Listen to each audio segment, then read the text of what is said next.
The Nation of Jake on The Voice, KWAM, FM 107.9 and AM 990.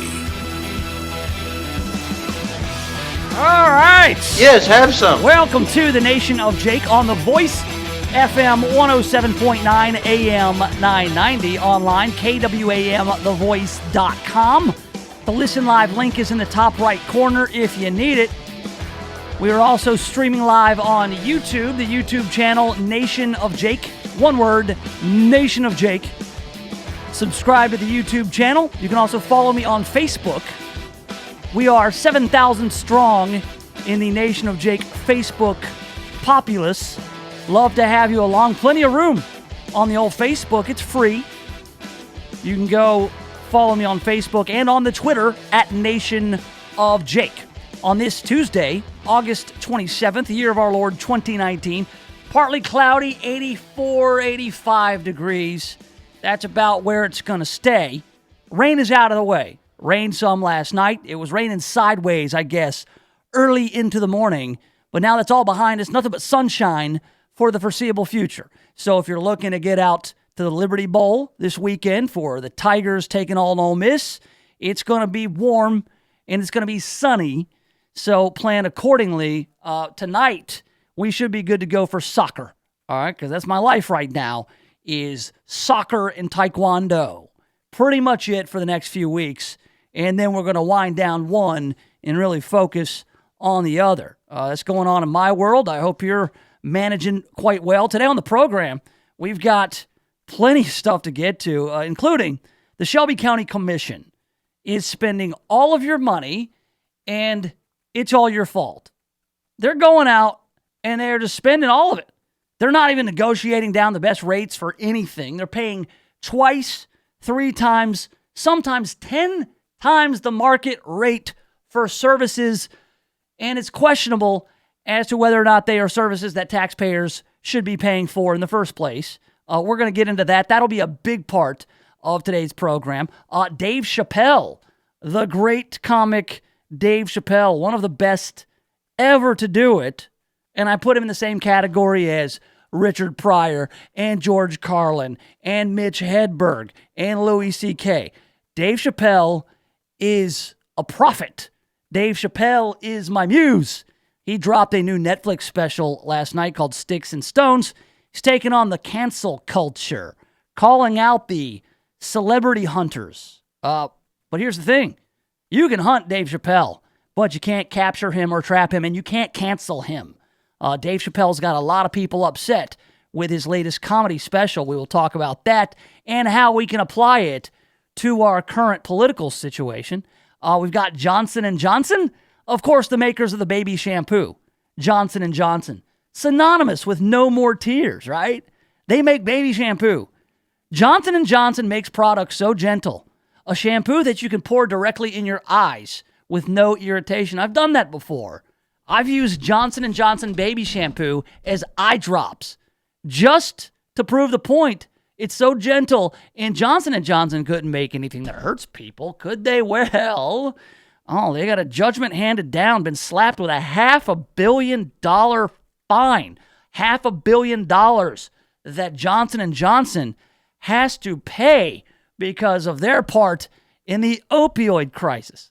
That's right, Johnson & Johnson, the same people. No more tears. Well, they've cost a lot of tears. They've caused so many tears that it's going to cost them $500 million in the state of Oklahoma because of their part in the opioid crisis. We're going to explore this. I like to be careful around this because I know the opioid crisis, which is not easy to say, opioid crisis is not an easy subject for a lot of people, but we need to be sober when we discuss it. We definitely should not be high on opioids. We've got also the truth about the Amazon rainforest fires, another very emotional, very emotional. I said it twice because it's very emotional. This Amazon rainforest fires, that you see the photos, you're scared. You said, this is the Earth's lungs, and they're on fire, and it's out of control. Well, it's a little sharper than that. The fact versus the fiction on the Amazon rainforest fires coming up, and also a film that I cannot believe has not yet been made. You know, we talk all the time about how there's no creativity in Hollywood and how everything's a reboot or a superhero movie. But finally, a film that I think is very important and a story that is long overdue. Flamin' Hot Cheetos, the movie. That's right. That's right. They're going to produce up Flamin' Hot Cheetos, the movie. We'll also have the news crews. So, again, plenty of stuff always going on in the Nation of Jake. There's really no rest at all. We just go nonstop. And once we get started, it's hard to stop. It's like a train. Let's start off with the Shelby County Commission. All right, Shelby County Commission. You know, it's funny. Shelby County Commission is always flown under the radar. Usually, it's more administrative. Shelby County Commission, there's not a lot of fireworks, not a lot of controversy on the Shelby County Commission historically. They haven't really spent a lot of money like drunken sailors. You know, like taxes pretty under control. I mean, more of your taxes come from the county. County's bigger, covers more stuff. That said, they've been pretty fiscally conservative in past years. What with the Mayor Luttrell, you know, he's a fiscally conservative guy. A lot of the commissioners also a little bit more conservative on the spending side. Well, that's all changed. Now they're going and taking your money and they are spending it on stuff that they have no business spending it on, and they also spend it in amounts that makes no sense. All right, at the commission meeting on Monday, that'll be yesterday, the Shelby County Commission approved a minimum wage of $15 for county government workers and also a new monthly podcast. Now, you know where I am. If you've listened to the Nation of Jake here on The Voice, you know where I am on the $15 an hour. Why are you going to pay a $15 minimum wage to, say, a janitor? That's always the position that gets picked up or talked about. When the free market has a janitor at about $8 an hour, maybe 10. Now, why are you going to pay almost twice the market rate for a janitor because they are cleaning up county properties? What's so special about county buildings that the job has to pay 30, 40, 50% more?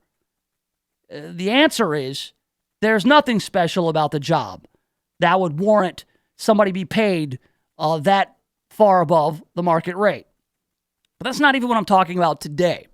They've also approved some money for a podcast, a new monthly podcast. The commission voted not only to approve that minimum wage, it also voted to pay $109,000 plus dollars, about $110,000, to a company called Kadzukian LLC to produce a Shelby County podcast. I guess a county commission podcast. They're going to have a series of podcasts where these Shelby County commissioners can talk about what transpired at the county commission meetings. They're going to have something called a chairman's perspective, where the chairman, who is now Van Turner, is going to do a podcast giving his perspective of what's going on with the Shelby County Commission. And I'm not so sure there's an audience for this. In fact, I think that Van Turner, who says that this podcast will reach more constituents and allow for a more transparent government, he points out that, look, there's not anybody here at the meetings. You know, if you look, there's only, a couple of dozen people here, and a lot of that is media. You see probably 20 or 25 people. So we need to go to them. We need to take the ongoings of the Shelby County Commission to the people. Okay, well, leave it to the government. All right, and this is just kind of a top line. Leave it to the government to look at a room and say, wow, very few people are here. Very few people seem interested in what we have to say. Let's invest in this. That would be like an A&R man for a record label going out to a show to a band that draws 10 people and saying, oh man, they've got 10 people here. Let's sign them to a record deal. It doesn't happen. Usually when people are say showing up in droves to the Shelby County Commission meeting because they're so interested in it, you might say, hey, look, it's getting a little crowded in here. Seems like our business is of interest. hey, let's do a podcast, and that way a lot of these people can listen to it on demand and all that kind of stuff, right? Right, because there's no real future for a Shelby County podcast. They're not going to go out and sell ads and monetize it. This is something that is available for people who might be interested. Therefore, because there's no real reason to grow it, there's no real reason to invest a whole lot of money, but that they are. And whose money are they going to invest in this podcast operation for the Shelby County Commission? They're going to invest your money. That's right. They're taking your money and they're going to give it to this company called Kadzukian to the tune of $110,000, which comes out to $9,150 a month in order for them to have a podcast. Now, there's a few things that we should point out here. Number one, a taxpayer-funded podcast. That should not be a thing. Okay, there are plenty of media outlets who cover the Shelby County Commission. If you have an interest in the Shelby County Commission, if you're a citizen, watchdog type, and you're interested in the transparency of government, you might go to the meetings and then host your own podcast. Let's say the Shelby County Commission does have a compelling government interest to get this information out to people. They should do it at the most efficient rate. They should do it at an expense that is small. $9,150 a month to produce a podcast is not small. To give you perspective, I have a podcast, Nation of Jake, the podcast. You can get it on pretty much any platform. You can get it on Apple Podcasts. You can get it on iHeartRadio. It's on Stitcher and Spreaker and Spotify. It's on the podcast app. It's on Blueberry. It's on all these different platforms, okay? All these platforms. It costs me out of pocket about $200 per year. For the entire year, I'm able to have my podcast, this radio show, on demand and commercial free, available on all podcast platforms for $200 a year. The Shelby County Commission is paying $110,000 per year to have their podcasts, which are way less frequent than mine. Mine is Monday through Friday, and it's 2 hours. These podcasts, and G-Man has some more details on this, and he's pretty lit up about it too. They're doing like a 30-minute podcast once every other week. It comes out to about $2,000 an hour of content. They put out an hour of content. It costs not them, you, the taxpayer, $2,000. And all these guys on the commission, they have agendas. This is a vanity project. They want to see, people are interested in what I've got going on. So some of the numbers don't add up. Not only is $9,150 a month way too expensive, it's way out of line with what this stuff costs. And I'm in my wheelhouse now, all right? I spent a lot of time researching on how to do this, what it'll cost. I got zero budget. Zero. And I made it happen out of my own pocket for $200 a year. And these people, because money's no object, more specifically because it's your money and it's no object to them, they're going to give a couple of guys who run a business called Kadzukian, who has no following. Right now, Kadzukian has about 600 and change Facebook followers.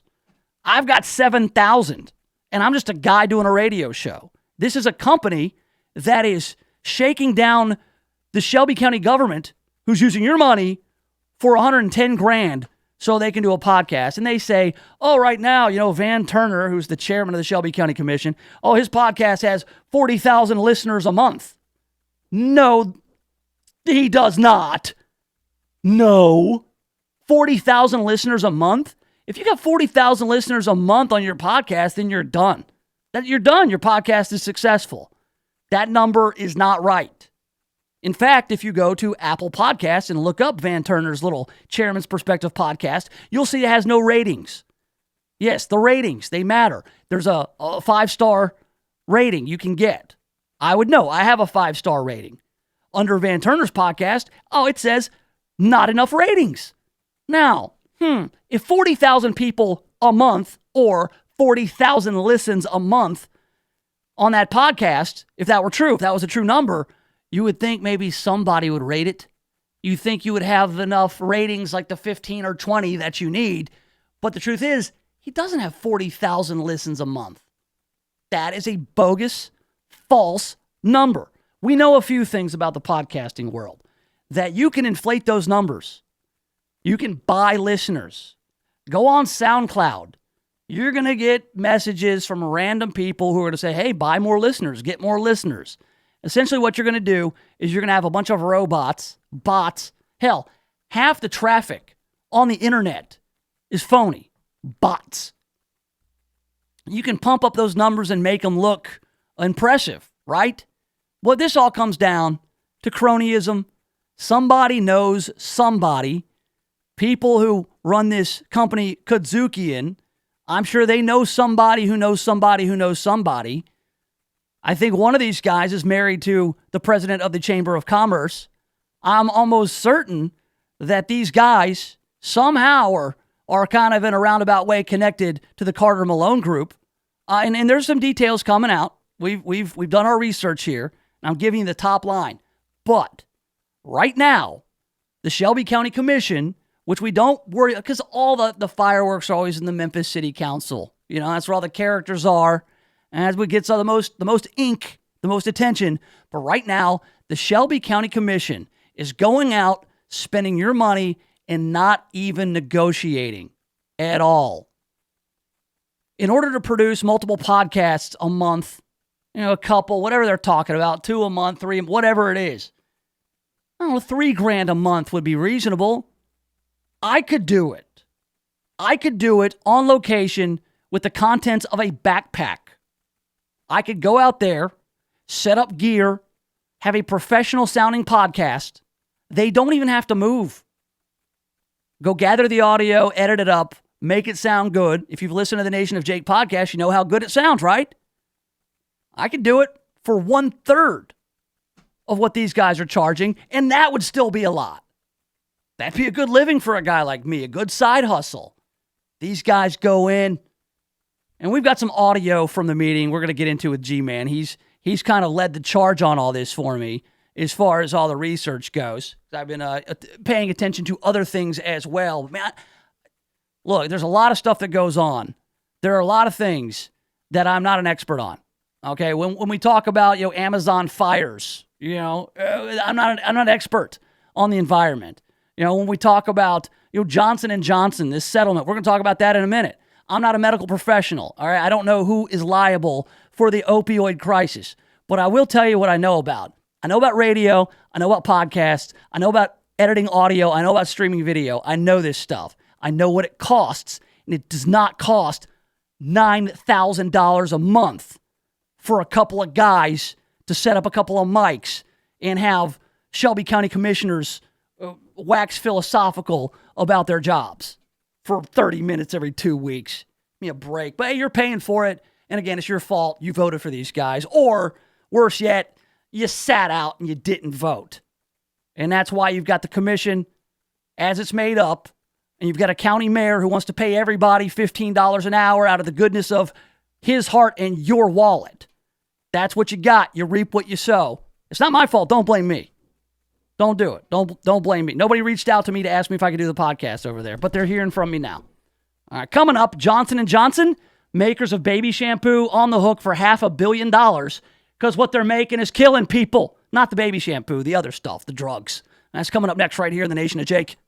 The Voice, KWAM, FM 107.9 and AM 990. If you're thinking about buying or selling a home, stop. Don't do anything until you talk to my man, James Underwood. James Underwood has been helping people like you navigate the Mid-South real estate market for more than a decade. So whether you're looking to buy your first home or you want to upgrade to your forever home, James Underwood can help make it happen. No gimmicks, no guarantees, just a rock-solid guy that I've known for 25 years. So now, if you're looking to buy or sell a home, hit up James Underwood with CryLike. JamesUnderwood.CryLike.com. That's JamesUnderwood.CryLike.com. For baby boomers, here's something to think about.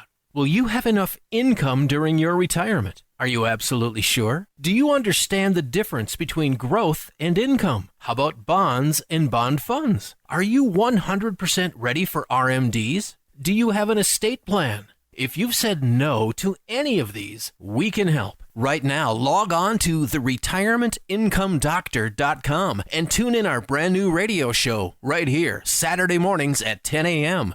The special event florist for the Mid-South is Lynn Doyle Flowers. They are famous for creating incredible floral arrangements and are available to fill even your last-minute needs. From the simple to the magnificent, their staff can create unique arrangements for your special occasion. Flowers always bring a smile, make someone's day, and for fast, convenient delivery, call Lynn Doyle Flowers today at 901-323-4521 or visit their beautiful new location at 6225 Old Poplar Pike. Did you know that your potential customers look at your website and determine your credibility within 8 seconds? Make sure your business reflects the quality service you provide. Contact Control Alt Design for a free quote today. Today's marketplace is very competitive and you need a professional web presence. Control Alt Design offers web design at a fraction of what the larger firms charge. Control Alt Design has been helping local businesses stand out on the web for over 20 years. They also offer logo design, business card design, flyers, brochures, and more. See their work today at ControlAltDesign.com. You and your friends and associates are invited to attend the Mississippi Senior Expo and Health Fair, Thursday, September 19th from 9 a.m. until 2 p.m. at the Brown Missionary Baptist Church, located at 7200 Swinia Road in South Haven, Mississippi. There will be health exams, flu shots, entertainment, and this year, there'll be food trucks on site to allow you to enjoy lunch while you're there, and a demonstration on healthy living by the Silver Sneakers. The Mississippi Senior Expo and Health Fair is promoted by the DeSoto Times and the Best Times. Mark your calendar for September 19th. You'll be glad you did.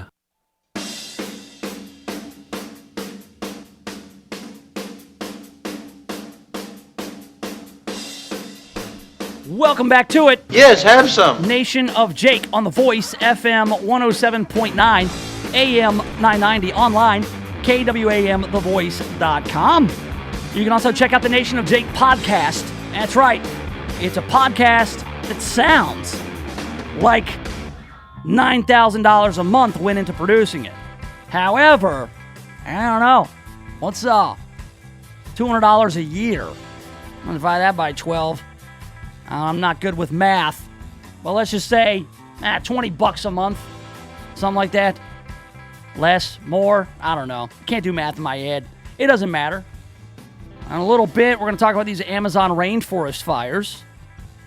Do they have a Smokey the Bear over in Brazil? Smokey Fumador. All right, so here's something I'm not an expert on. I'm an expert in podcasting and audio and radio. It's what I've done most of my career. I had a little bit of a diversion into building fences. That said, I'm not a medical professional. Actually, I was talking to a doctor yesterday, and we were talking about this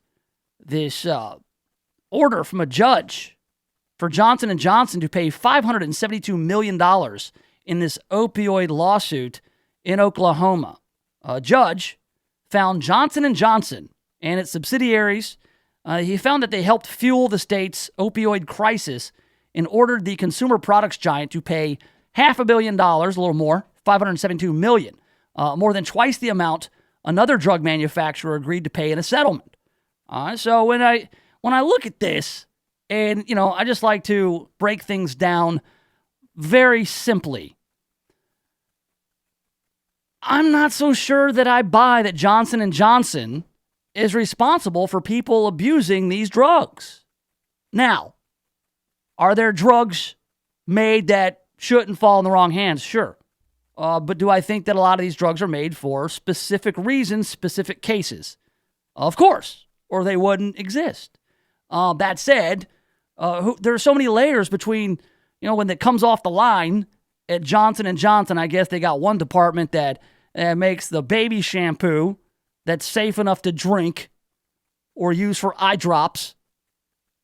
And then in the room where they make the fentanyl inhaler, I'm thinking that they keep those separate. And then also when they ship out things like the baby shampoo and say the fentanyl inhaler, it goes to somebody who is qualified to receive it. In the case of the baby shampoo, it might go to the docs at a place like Target or the Walmart, and it's handled by somebody who, if they spill it on them, oh, I'm clean and my eyes don't burn. It's fine. But then when they sent out the fentanyl inhaler, which I guess is a thing, at least this doctor yesterday told me it was, it goes to somebody who is a medical professional who can, I don't know, regulate the distribution of said fentanyl inhaler. It might go to a pharmacy. It may go to a doctor's office. It may go to a medical professional. And at that point, the medical professionals are the ones who need to be the guardians of that dangerous drug. Because again, a fentanyl inhaler, like I don't know what you treat with that. Pain management, I guess. And I get that there's all these pill mills and that there are unscrupulous doctors. There are people who prescribe pain medications with the rock doc who was giving out all kinds of pills to people. But where's the culpability? Is it with the maker of the drug or is it the caretaker of the patient? I guess, I mean, to me, and again, I don't mean to be insensitive because I know that the opioid crisis has affected a lot of people, families. It's not just as simple as, oh, well, you chose to take those drugs and you're done, you're toast. It's different. And I get that, and there is nuance. But overall, does it add up to you that Johnson & Johnson bears $572 million worth of culpability for this? I mean, we go on. Cleveland County District Judge Thad Balkman ruled following the first state opioid case to make it to trial and could help shape negotiations over roughly 1,500 similar lawsuits filed by state, local, and tribal governments, consolidated before a federal judge in Ohio. The opioid crisis has ravaged the state of Oklahoma, Balkman said before announcing the judgment. It must be abated immediately. An attorney for the companies said they plan to appeal the ruling to the Oklahoma Supreme Court. Before Oklahoma's trial began May 28th, the state reached settlements with two other defendant groups, a $270 million deal with the OxyContin maker Purdue Pharma, an $85 million settlement with the Israeli-owned Teva Pharmaceutical Industries. Oklahoma argued the companies and their subsidiaries created a public nuisance by launching an aggressive and misleading marketing campaign that overstated how effective the drugs were for treating chronic pain and understated the risk of addiction. Okay, so it's more of a marketing deal. Now, I guess their ads were misleading. Which, by the way, sidebar, it's real weird that we have prescription drug ads on TV. I do believe we should have it regulated, kind of like you can't have cigarette commercials. I mean, we did that, right? Joe Camel is a no-go. Marlboro Man's a no-go. You can't have those cool commercials with the ladies in the high-waisted jeans for like Misty cigarettes, like the little ones. Oh, they're just little cigarettes. They won't hurt you, right? No, I agree with that. Like, I just don't think that prescription drugs should be on TV at all. You don't go to your doctor and tell him what drug you need. You go to the doctor and tell him what problem you have, and he prescribes the drug you need. That's the way it's supposed to work. Well, that said, is it Johnson & Johnson's fault? Did they do anything illegal? I don't know. I mean, I think there's a lot of emotions wrapped up in this. You're talking about an opioid crisis responsible for about 42, 45, 50,000 deaths a year. At least in 2016, it was 42,000 deaths a year. To put that in perspective, 300,000 people a year die due to obesity-related deaths. All right? 300,000. That's 6 times the number of people who die from the opioid crisis. 6 times that number die from being obese or things related to being obese. It would follow that little Debbie is the one who's fueling that. Because if you don't think sugar's addictive, then you're an idiot. They also say things like, oh yeah, look, these Frosted Flakes are part of a balanced breakfast. Are they really? What the hell kind of balance is that? You would have to eat like a truckload of wheat muffins in order to dissipate all the sugar that you're eating with the Frosted Flakes or whatever. And I'd be Kellogg Frosted Flakes, not Little Debbie. Or Nutty Bars or Fudge Rounds or the Star Crunch, whatever it is. I mean, sugar is as addictive as anything. All right, you don't think about it because it doesn't kill you immediately, but are we going to sue Hostess or Tasty Cake or whoever it is that's is pumping our kids full of sugar? Coca-Cola. How much sugar's in a Coke? People don't know. But it's actually responsible for more deaths than the opioid crisis. No, it's not like it's not like watching somebody get addicted and, suffer withdrawal and then relapse and steal stuff and their teeth rot out. I mean, it's not as ugly, but it's as deadly. I mean, go back to, smoking. 480,000 people a year die from smoking or from illnesses related to smoking. That's 408. That's more than the fat people and more than the opioid crisis. And so what have you done? I don't know if that's down. I mean, fewer people are smoking now, but you can't, see it on TV. You can't watch commercials. You can't advertise smoking anywhere, I don't think. And then just for more perspective here, you got 14,000 gun homicides. About 14,000 people die from gun homicides, not gun deaths, because 2/3 of gun deaths are suicide. But gun homicides, 14,000. You know what? This was all worth just going into just to get that kind of perspective. So, look, I'm not insensitive or turning a blind eye to the role of, marketing or it's kind of our system here. It's kind of upside down and backwards. But we've got Johnson & Johnson. They're saying, look, this is way over the top. Sabrina Strong, an attorney, caused the judge's decision flawed. You can't sue your way out of the opioid abuse crisis. And you see what she did there? Opioid abuse crisis. People abusing the opioids. It's kind of like with the gun argument. The opioids are just sitting there. Somebody has taken an action to either request, prescribe, steal. I mean, that's really it. And I think people, again, they're just looking for you to do something. Oh, listen, these people are dying. We don't understand why they would do this to themselves. We don't understand why this is as big a problem as it is. This is a crisis. This is an epidemic. Do something. Okay, what are you going to do? Sue Johnson & Johnson. They got a lot of money. And then maybe they'll think twice about making these drugs. No, they won't. Or, you know what? How about they do? How about you sue the hell out of Johnson & Johnson, they quit making the drugs, and then people who actually need the drugs can't get the drugs. They can't get them. Because Johnson & Johnson's saying, hey, look, we make these drugs because there's a market for it, but not if you're going to sue the hell out of us. We're not making it anymore. So you, with legitimate pain issues, you're screwed. Because it's not worth getting sued again for $500 million. We can't do business this way. Oh, and by the way, go sue Little Debbie and Hostess and anybody who makes all the sugary stuff, because people are getting fat, and their teeth are rotting out, and they're getting diabetes, and then their feet are getting chopped off. And it's all their fault because they make the sugar stuff. In fact, anybody who makes sugar makers, what's the sugar brand? Big bags of it. See all the time. Domino. That's right. Yeah, sugar cubes, all that stuff. Sue them. You brought this stuff into the world. Oh, yeah, we'll take no culpability. The old chain of command. Just go straight to the top.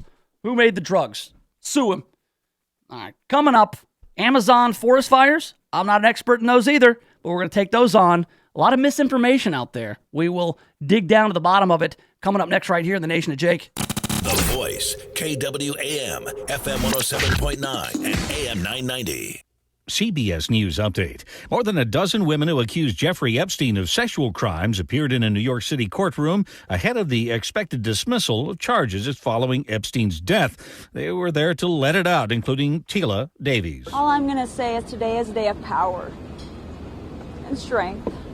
That's all. Thank you. Attorney Gloria Allred. I think all of them were very happy that the court afforded this, well, I'm going to call it a unique opportunity for the victims to be heard. CBS News legal analyst Thane Rosenbaum. Given the custodial neglect that resulted in Epstein killing himself before trial and immediately after shielding his assets from his victims, The court probably felt even more responsible to allow them to tell their stories.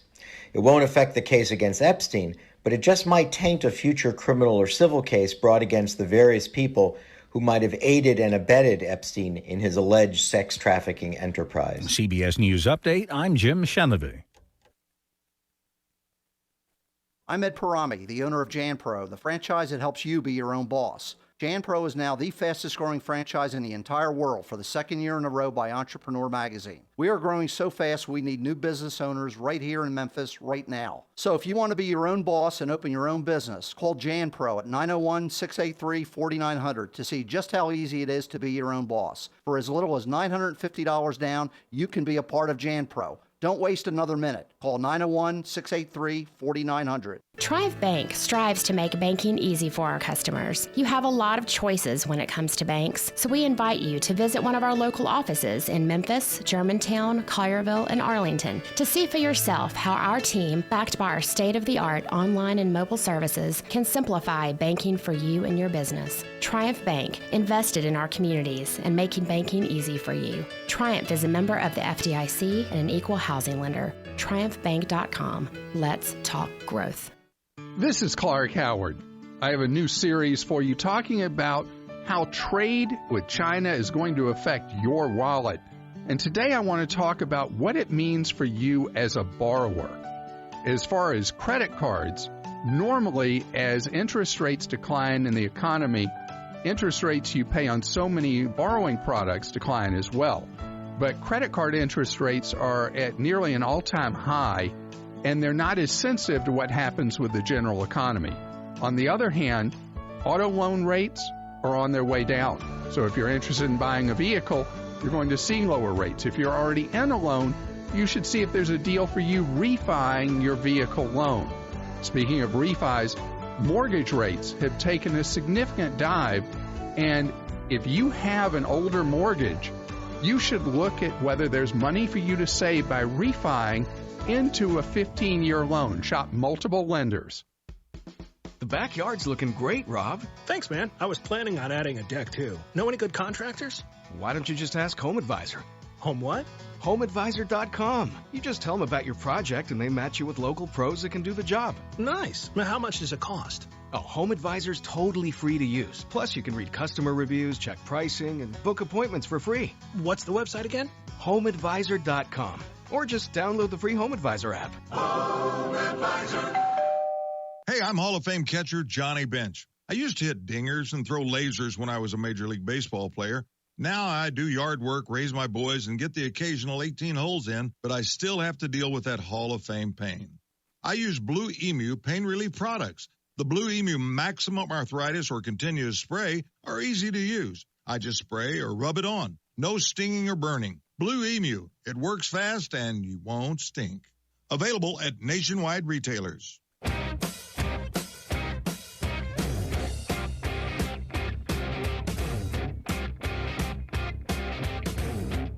All right. Yes, have some. Yeah, welcome back to it. An especially ranty version of the Nation of Jake. I do this quite often.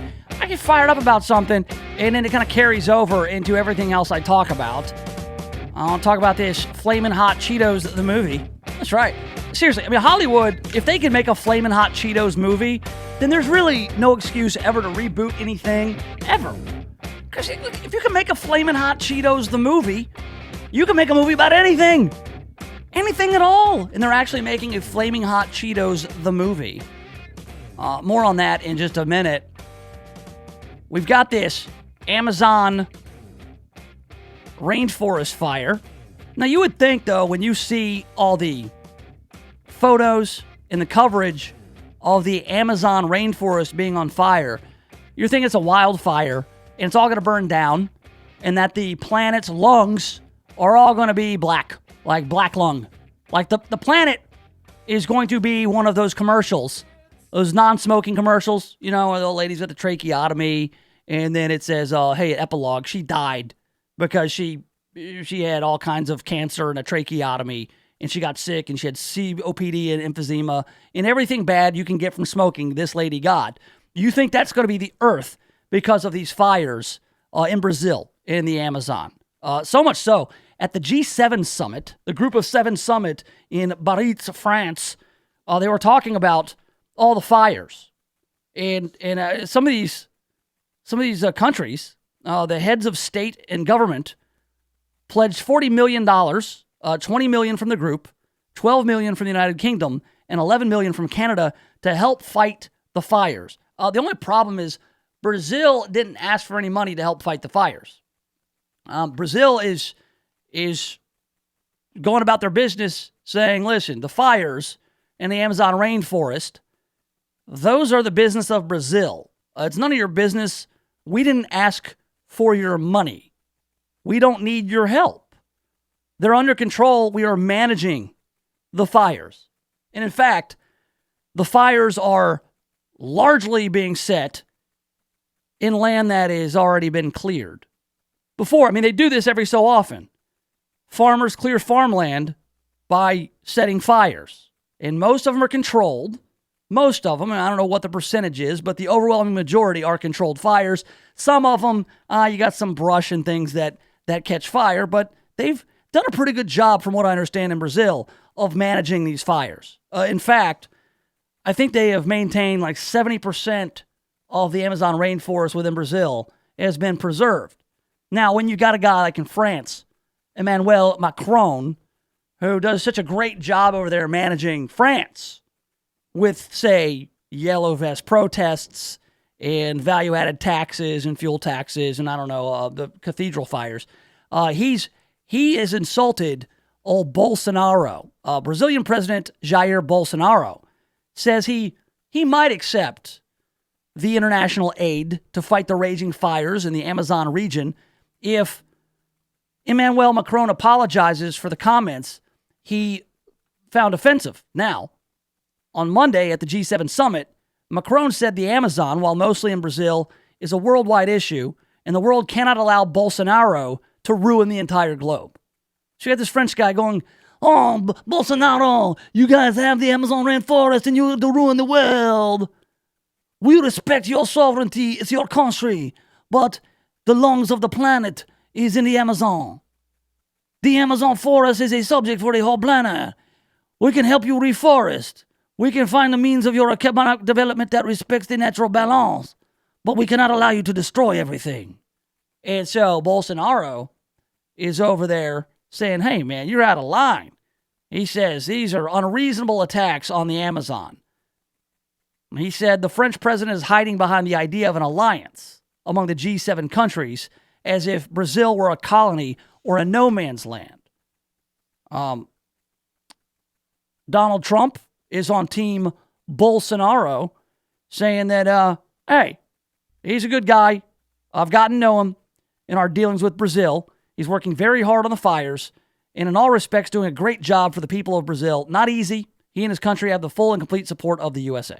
Bolsonaro says he's committed to protecting the Amazon and prosecuting anyone involved in illegal fires, many of which appear to have been set in already deforested areas to clear land for farming.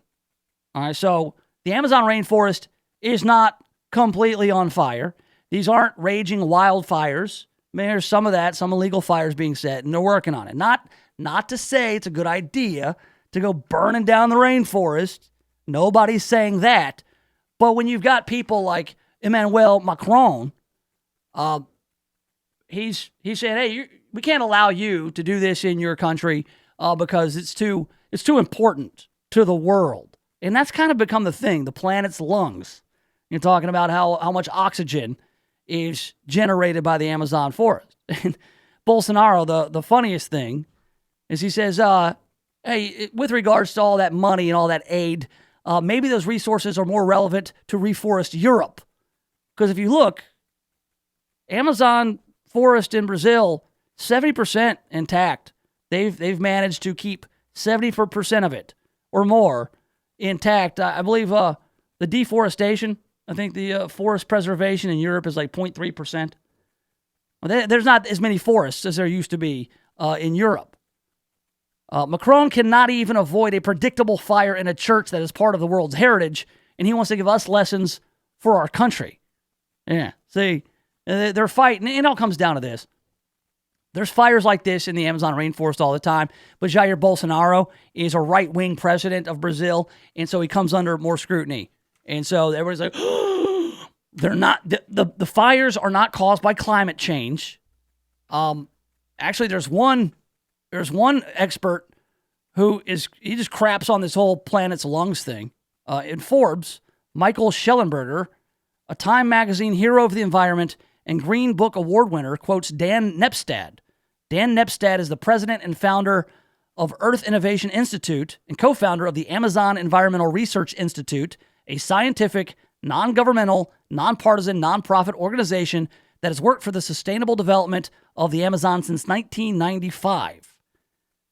All right, Nepstad discredits some of the most strident claims about the Amazon rainforest burning. Pretty much says all these people posting photos, all these celebrities reaching out and commenting on how awful this is. They're using photos that are 20 years old. They're using photos taken in southern Brazil, nowhere near the Amazon. Madonna and Jaden Smith shared a photo that was over 20 years old. So like these fires have been going on for a long time. The fires are not caused by climate change. The repeated claim that the Amazon is the lungs of the world, he says that is BS. There's no science behind that. The Amazon produces a lot of oxygen, but it uses the same amount of oxygen through respiration, so it's a wash. So it's just kind of like, people, they oversimplify this kind of stuff. Just like when you were a kid and they talked about the ozone layer and they talk about all this stuff. There's a lot more science to it. And I'm not a scientist. I just can kind of tell when you're being sold a story, a narrative instead of the truth, so to speak. So look, there's really not as much to worry about as you think. You're not going to wake up and not have enough oxygen to breathe because of these fires in the Amazon. And I think people are picking on Jair Bolsonaro because he's buddies with Trump. That's it. And Emmanuel Macron needs to just go back to France and deal with France and the EU. So that's the latest on the Amazon forest fires. All right, we've got Flamin' Hot Cheetos, the movie, as well as a casting call for Bluff City Law, which is out. I want to get that information to you in case you want to be a torch-wielding Nazi in Bluff City Law. I'll get that information coming up next right here in the Nation of Jake. The Voice, KWAM, FM 107.9 and AM 990. When's the last time you looked at the windows in your house? Not through the windows, but at the windows. Really looked at them. There's dirt, streaks, buildup, smudges, fingerprints, paw prints, spider webs, dead bugs. There's little white speckles. I have no idea what they are, and who knows what else. Now, cleaning all the windows in your house makes a big difference, but it's also a big job. That's why you need Just Windows Home Services. Just Windows has been taking the pain out of window cleaning since 1992. Just Windows cleans all types of windows, storm windows, screens, skylights, interior, exterior, upstairs and down. Now, I know I told you the company is called Just Windows Home Services, but they do a lot more. Roof and gutter cleaning, pressure washing, mirrors, blinds, ceiling fans, light fixtures, chandeliers. Look, if you've got hard to reach areas of the house, then you need Just Windows Home Services. Call for a free estimate, 751-3934. That's 751-3934, or get them online at justwindowsmemphis.com. That's justwindowsmemphis.com. Hey, are you ready for your new baby? Yeah. Are you familiar with the ABCs of infant safe sleep? No, what's that? Babies should sleep alone, on their back, and in their own crib. Wow, I didn't know that. Thanks. For more information regarding infant safe sleep, contact the Shelby County Health Department at 901-222-9000 or log on to shelbytnhealth.com. Funding for this was provided by Tennessee Department of Health. Your dog is a furry member of your family, and they deserve the highest level of care. Dogtopia has award-winning daycare, boarding, and spa services. They are the safest, cleanest, and most transparent dog daycare and boarding option for you. The best part? You can check in with your dog anytime on the video stream on your phone. Dogtopia, located at Carriage Crossing. Find out more at dogtopia.com to schedule your dog's best day ever. planning for retirement can be confusing and overwhelming. Tune in to the Servant Retirement Show to hear the current news and events today's retirees need to know. Every Saturday morning at 8 on KWAM, The Voice, AM 990. If you want to talk to Dan Groban or Philip Menard today about your retirement plans, call the team at Servant Advisors Group, 855-260-1000. That's 855-260-1000. Get started on the path toward a comfortable retirement today. 855-260-1000.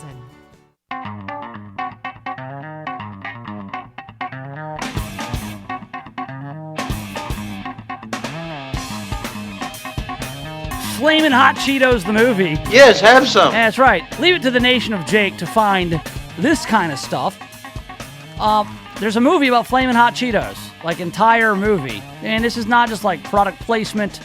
I think there's a compelling story here about Flamin' Hot Cheetos. It has a director. I mean, they're going forward with this.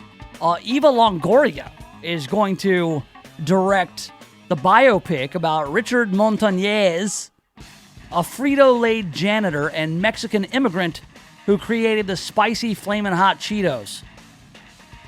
I mean, not only you got this compelling story about the Flaming Hot Cheetos, which is one of Earl's favorite snacks. I think it was like 2 days after he got back from having heart surgery, he was eating Flamin' Hot Cheetos. And I'm like, Earl, what are you doing? That said, this film is going to follow the story of the Mexican immigrant who created the Flamin' Hot Cheetos, the snack that became famous within the food industry. The disruptor in the food industry is what they're calling it. This is an original take envisioned by Eva Longoria on Montañez disrupting the food. Did the Flamin' Hot Cheeto, did it really disrupt the food industry? Or was it just kind of like a new flavor of Cheeto? I'm trying to wrap my head around this. It must be a hell of a story to sit around for an hour and a half or 2 hours and watch the story of this guy. Hey, compelling enough. He was a janitor at Frito-Lay. Maybe he said to his boss, hey, boss, I've got this recipe for this kind of rub. And I could maybe make some Cheetos. Hey, I put these together at home. Taste these. These are Flamin' Hot Cheetos. Yeah, they're like Cheetos with red stuff all over them. And they're hot. And they said, yeah. Listen, I don't know. Maybe the guy's got a really compelling story. I was thinking of like other food products that you can make into films, biopics. Maybe the guy who created Dave's Killer Bread. You've seen this, right? Dave's Killer Bread. Like it's got a lot of seeds in it. It's like artisan kind of bread, like high end, $5 a loaf. Dave's Killer Bread. You know what I'm talking about. That guy was like in jail. That guy was like a violent drug addict at one point. And he kind of turned it all around. And he came out with Dave's Killer Bread. The Dave's Killer Bread empire, right? Or just maybe just other products. I'm thinking like Silly Putty the movie. You know? How about Post-it Notes the movie? How about Liquid Paper Origins? You want to talk about disruptors? Man. All right. In just a minute, we're going to talk more about the taxpayer-funded podcasts of the Shelby County Commission. Some details on that. G-Man has done the research. But coming up, Dave Chappelle. He's got everybody triggered by his new comedy special. CBS News at the top of every hour. Serving Tennessee, Mississippi, and Arkansas. This is The Voice, KWAM Memphis. This is CBS News on the Hour. Real news, real reporting. I'm Jim Shenevy. Tropical Storm Dorian is starting to look like a bigger threat to the island of Puerto Rico than had been anticipated. CBS News meteorologist David Parkinson. Dorian has managed to just barely thread the needle just south of Barbados. Looks like it's going to be just south of St. Lucia, but it is headed for a crash course for Puerto Rico. Now, we're thinking a high-end tropical storm, winds of 70 miles an hour, maybe even a Category 1 hurricane. And this is going to be on Wednesday afternoon into evening. And from there, Dorian follows a path that could have it hitting the Bahamas early Saturday and the Florida Atlantic coast as a tropical storm Sunday morning. A federal judge in Kansas City has put Missouri's new abortion ban on hold pending legal challenges. CBS's Kate Smith. You've seen this wave of conservative lawmakers looking to, make these laws, which are extreme bans on abortion. And of course, again, they don't intend that they'll actually be ever implemented in their home states. They're trying to create some sort of legal framework that eventually the Supreme Court would look at. The Missouri law would ban abortion at or after 8 weeks of pregnancy. Some of Jeffrey Epstein's accusers were in a New York City courtroom today to vent as the criminal case against him is now expected to be dismissed following his suicide. They included Jennifer Arose. I just wanted to thank everybody for their constant support during this really difficult time. It was so powerful in there, hearing all the other victims and very similar stories that I have endured. WCBS TV's Hazel Sanchez. Judge Berman writing, the court believes that where, as here, a defendant has died before any judgment has been entered against him, the public may still have an informational interest in the process by which the prosecutor seeks dismissal of an indictment. Since Epstein was charged in July, prosecutors have heard from several people accusing Epstein of abuse. One of Epstein's attorneys challenged the medical examiner's official determination that death was due to suicide. A former Google engineer, Anthony Lewandowski, is being charged with stealing trade secrets on self-driving cars and then selling them to Uber.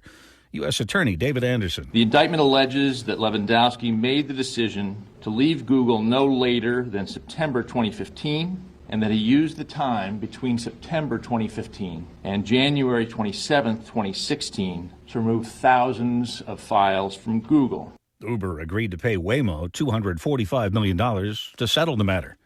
On Wall Street right now, the Dow is down 40 points, the NASDAQ off 8, and the S&P is off a point. This is CBS News. The CBS World News Roundup Late Edition with Jim Chenovy. President Trump held a series of meetings today on the border wall. Every weeknight on the CBS Radio Network. It is a horrible scenario, but it happens. Dennis writes about his wife. She was diagnosed with leukemia. In fact, she's a 2-time survivor. And in the midst of all that, they ran up over $1 million in medical bills. Thankfully, they're MediShare members. And Dennis says they are so thankful for that, how others came together to meet their needs. And that's how so many MediShare members feel. Not health insurance. It's different. You don't have to pay for things you don't believe in. And like Dennis found out, it just works. So if you join MediShare, not only do you save a lot of money, the typical family saves about $500 a month, but you know where your money's going each month. You're helping people. And if the time should come, they'll be helping and even praying for you. So yes, it's different, and as more than 400,000 people now know when it comes to healthcare costs, different is beautiful. Find out more. Call 866-88-BIBLE. That's 866-88-BIBLE. 866-88-BIBLE. How much is too much when it comes to safety technology? Crash prevention technology can save lives, but not if it irritates customers to the point they turn it off. J.D. Power's Kristen Kolodge with a new survey showing some of that technology can be intrusive. They're acting more as a nagging nanny, and these alerts are becoming very bothersome. Lane departure warnings have the most complaints, while customers are most satisfied with systems that monitor your blind spot. Jeff Gilbert, CBS News, Detroit. What age is best when it comes to running for president? Well, the latest polls show the frontrunners for next year's election are Republican Donald Trump, the incumbent, and Democrat Joe Biden. Mr. Trump is 73, Biden 76.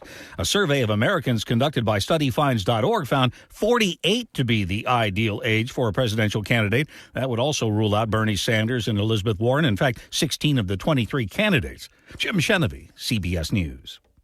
Brought to you by Attorney Tax. If you're in trouble with the IRS and owe at least $10,000 in back taxes, listen to this important public announcement. The IRS is now offering a special program called the Fresh Start Initiative, which can offer significantly reduced settlements that can reduce your liability by thousands of dollars. These unique programs have been allocated to help the economy and substantially reduce or eliminate your tax burden. If you're approved and qualified, the IRS will stop the collections against you. Don't feel overwhelmed. Please Please call the Consumer Hotline to see if you qualify. 800-333-9896. Stop the wage garnishments, levies, and tax liens now. If you owe more than $10,000 to the IRS, you may qualify for substantial relief and even forgiveness. See if you qualify and get the help you need by calling the Consumer Hotline. 800-333-9896. 800-333-9896. 800-333-9896.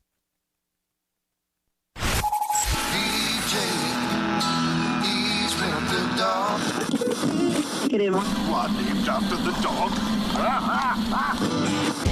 Welcome to the Nation of Jake on The Voice, KWAM, FM 107.9 and AM 990. Welcome back to it. Yes, have some. The Nation of Jake on The Voice, FM 107.9, AM 990, online, KWAMTheVoice.com. Streaming live on the YouTube channel, Nation of Jake. That's one word, Nation of Jake.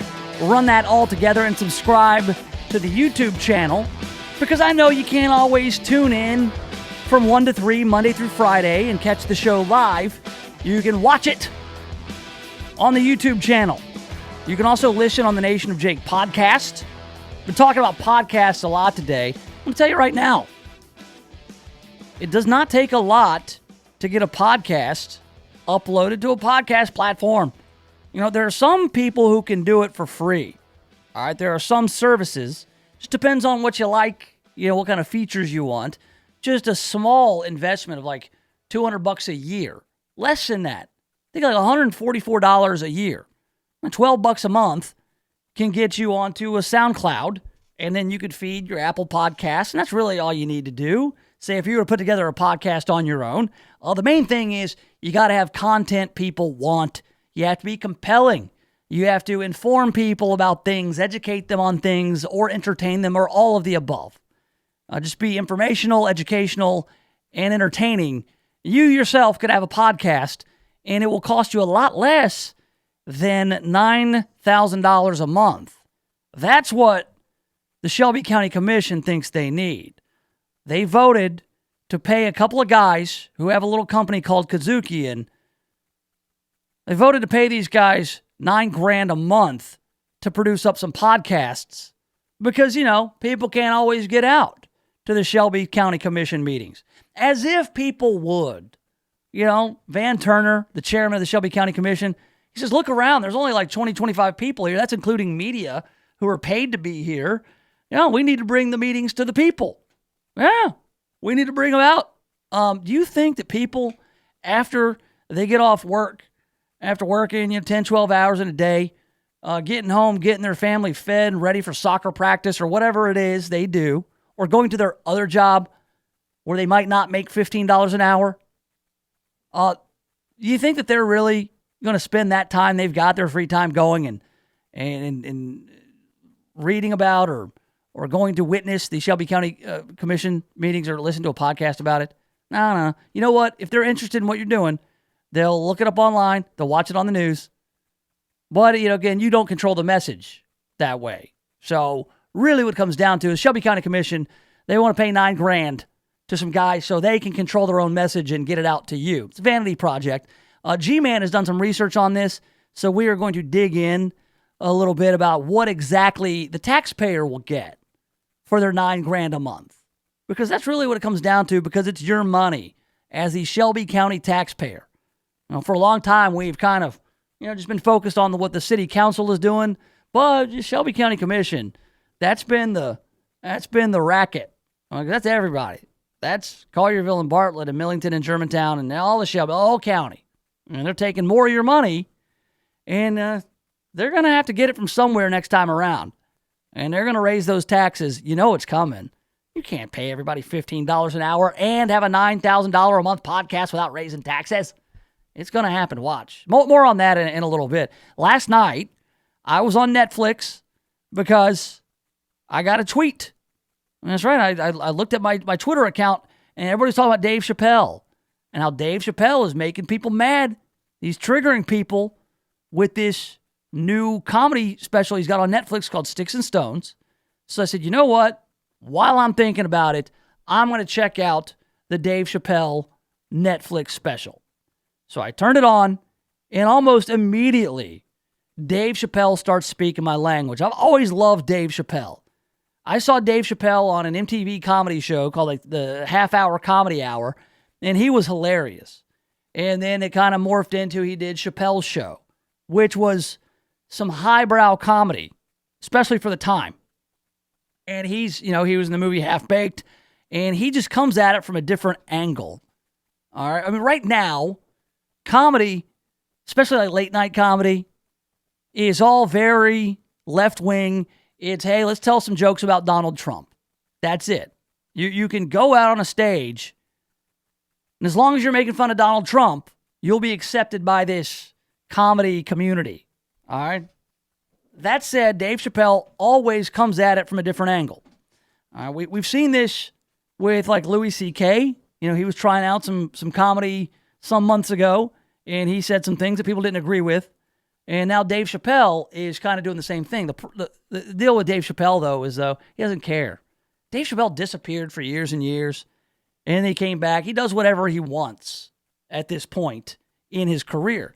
So last night, I'm watching this. Within the first 6 minutes, he goes after the cancel culture. All these people who will dig up anything you ever did in your life, whether you were 14 or 15 years old. What was it, 10 years ago? He brings up Kevin Hart. Kevin Hart, fellow comedian with Dave Chappelle. Kevin Hart wanted to host the Oscars, and he got the gig, and it was his, and he was excited until they unearthed some tweets. He made some jokes which were deemed homophobic, and he was urged and pressured to apologize. He said, "No, I'm not going to apologize. I'm out. I'm done." And then he didn't host the Oscars, and it was a big controversy because of 4 tweets he sent some years ago that were supposed to be comedy tweets. But even comedy is off limits.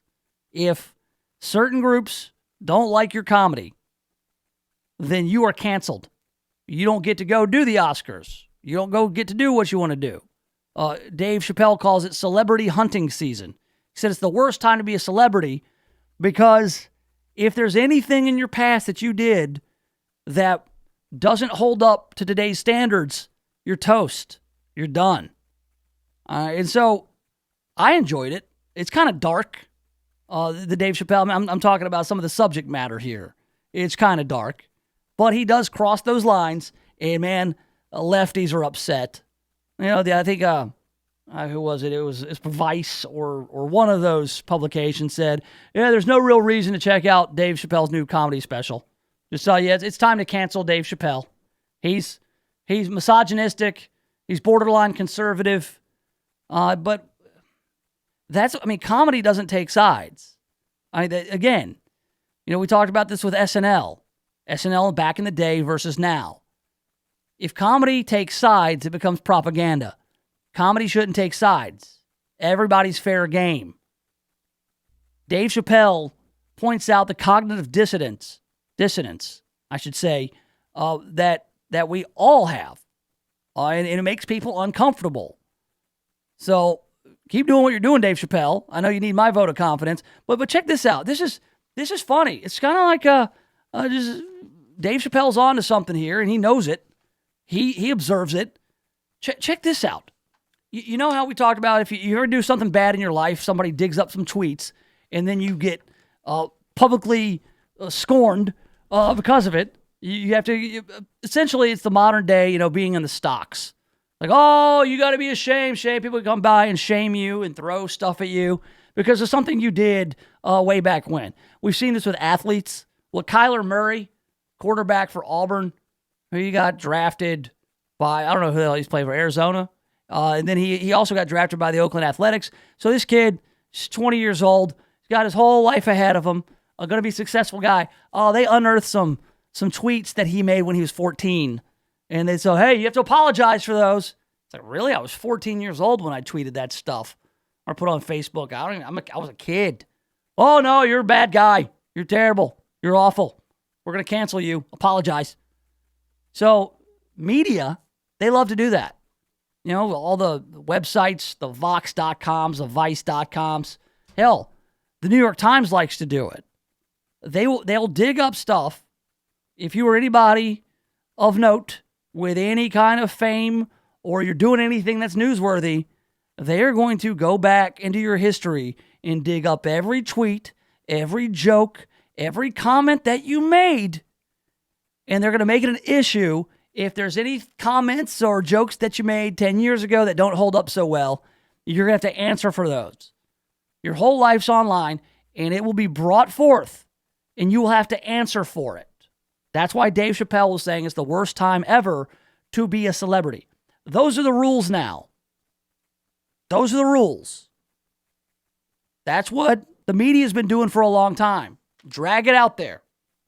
Make people atone for their sins of the past, however slight at the time, or funny or acceptable at the time. Now they're not, and you have to be held to account and apologize, bend the knee to the outrage mob. But what about when you apply that to journalists? What about when you apply that to the excavators of the past? Yeah, it's fun. It's fun going back and digging up all the old ugly tweets or jokes or whatever. Oh, it's fun to do it, but what about if somebody does it to you? It's a classic case if you can dish it out and you can't take it. Check this out. From the New York Times. Trump allies target journalists over coverage deemed hostile to White House. That sounds ominous. That sounds like Trump allies are actually targeting journalists, like they're going after them. They're going to hurt them, or they are going to somehow tarnish their reputations through what? How are they going to do it? Well, a loose network of conservative operatives allied with the White House is pursuing what they say will be an aggressive operation to discredit news organizations deemed hostile to President Trump by doing what? Publicizing damaging information about journalists. Oh, like blackmail? Like extortion? No. What they're doing is they're going back and they've compiled dossiers of potentially embarrassing social media posts and other public statements by hundreds of people who work at some of the country's most prominent news organizations. How is that any different from what they do? If a reporter from the New York Times goes back and digs for past statements made by Donald Trump or whoever the latest cabinet appointment is, or Brett Kavanaugh, or whoever, that's their job. They go back and they dig for all this information that's relevant to today. Why is it wrong for that information to be dug up on reporters or commentators or members of the press? And the journalists in the press, they like to hold themselves up like they're above the fray, like they're special. Oh, we're the guardians of the truth. Democracy dies in darkness. It's our job to go dig up all this information and bring it to light. It's like they have this strange God complex. Oh, we are the angels. We are the good guys. You can trust us. We're trying to provide transparency. Oh, well, you, angel, what be this? 10 years ago, this is a homophobic tweet from you, journalist. Oh, this is borderline racist. Oh, you mocked some transgender people 10 years ago. You participated in some sort of GOP dinner. Oh, here's you buddying up with Jeffrey Epstein. Here's you on the Lolita Express. Oh, see, these guys at the New York Times, they don't like it. They don't like it when you do to them what they do to others. That's not part of the game. No, that's the rules that we get to follow. No, if somebody else does it, they're not members of the press. Oh, they're doing it for nefarious purposes. They're trying to discredit the media. And we're the good guys, remember? Yeah, they don't like it. But they established the rules. Like Dave Chappelle was saying, now, no matter what you said, no matter what you've done, when you did it, in what context, if it can be brought out and used against you, it will be.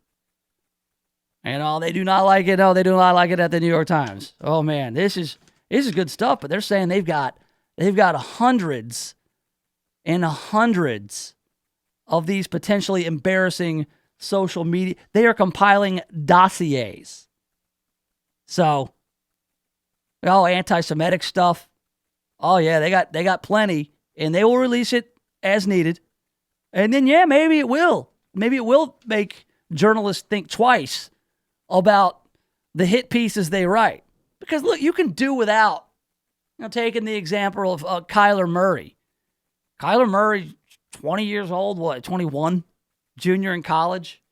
And he's got this career that he's going to build, NFL, MLB, whatever the hell he decides to do. It's like, oh, hey, when you were 14, you made a gay joke on Twitter. What say you about that? All he has to say is, I was 14, man. I was 14 years old. 14. Oh, but but you're 14. I mean, you're old enough to know that was wrong. Was I? I was 14. So, it's just different standards. People are held to two different standards, and it's not right. And so, so this will be fun. I'm looking forward to seeing some of these inconsistencies, some of these potentially embarrassing tweets. Hey, you fight fire with fire, right? That's exactly how you do it.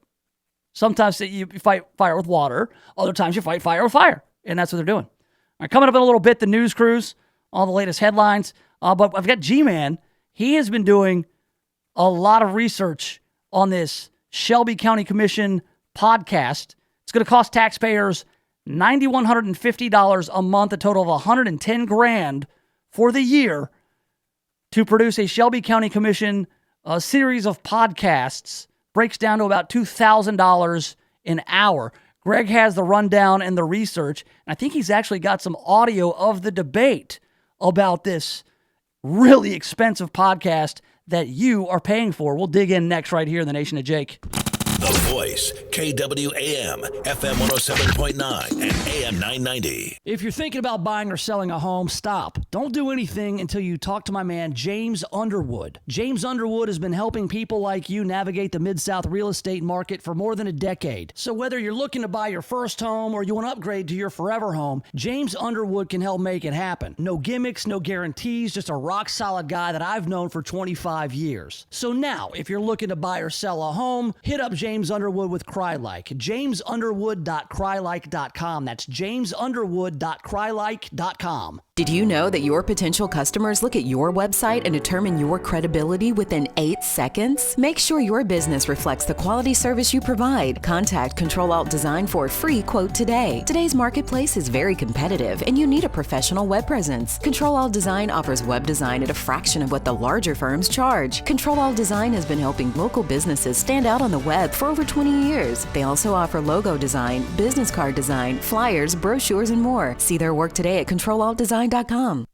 Stop everything you're doing right now and ask yourself, are you currently receiving steady paychecks? What about when you're retired? Will you receive a monthly check to cover your expenses and also have some fun? Dan Groban and Phil Menard at Servant Advisors Group call this mailbox money. It's the monthly check you'll receive throughout retirement. They want to help remove stress from your retirement. They don't want you to worry about if the money will show up or how much money you'll receive. The only thing they want you to think about is how to spend it when it arrives. Find out how to get enough money in your mailbox every month when you're retired. Call Servant Advisors Group at 855-260-1000 for a complimentary retirement analysis with strategies that could help your nest egg provide you monthly income you'll need in retirement. Call right now, 855-260-1000. Servant Wealth Management is a registered investment advisor. Insurance and annuities offered through Servant Advisors Group, LLC. Insurance licensed in Tennessee, Mississippi, and in Arkansas. I talk with healthcare professionals to bring you the latest wellness information Tuesdays and Thursdays on Live Life Well. Listen in and get tips like this to help you get started on your road to wellness. You have to commit to seeing what you've been doing, taking ownership of what hasn't been working, and committing to make a change. Because a lifestyle change is something that you're going to have to work at. I'm Bernadette Davis, and I've got you covered every Tuesday and Thursday on Live Life Well. Listen in during the Mary Beth Conley Show on AM 990 and streaming live on KWAMTheVoice.com.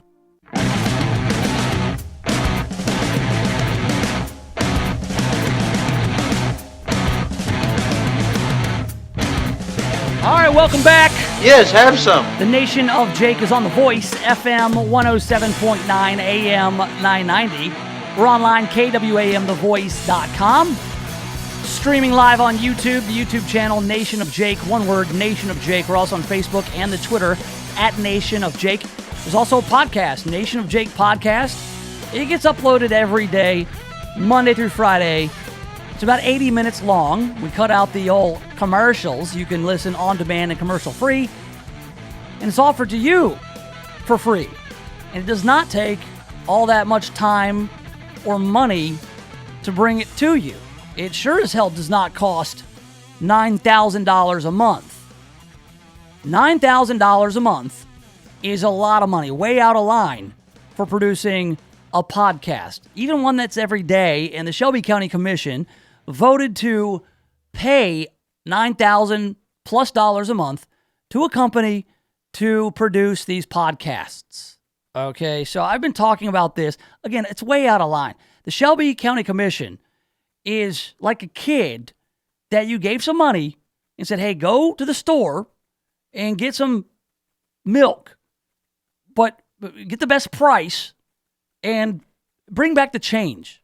And so the kid goes and says, oh, hey, how much is this gallon of milk? Well, how much you got? And the kid spends the whole $20 bills on a gallon of milk because the kid doesn't know that a gallon of milk doesn't cost $20. That's how they're spending your money at the Shelby County Commission. All right, it's way out of line for $9,000 a month to be paid to any company, anyone, to produce a podcast. It doesn't cost that much. All right, now G-Man is here. G-Man and I both, we've been doing this a while. We produce podcasts. I produce my own podcast. We did the Beer Show podcast for a while. G-Man, you've worked on multiple podcasts. Yeah. All right, so you kind of know what goes into it. Am I off base here? If somebody came to you and said, G-Man, I hear you can produce up a podcast. What'll it cost me to do a 30-minute podcast every other week, plus maybe a show here and there? Whatever. You have the numbers in front of you. Yeah. How many podcasts are in this deal, and how much would you charge somebody for that? So here's the thing. There's 3 different podcasts they're talking about. Three podcasts they're talking about for $9,100 a month. If this was me, if somebody came to me and said, hey, we've got 3 30-minute podcasts that we want to produce, so maybe about 6-7 episodes total a month, depending on, like you said, sometimes once a week, sometimes once every other week. So like 6-7 episodes, I mean, you're talking maybe $100 an episode? Maybe? Okay, yeah.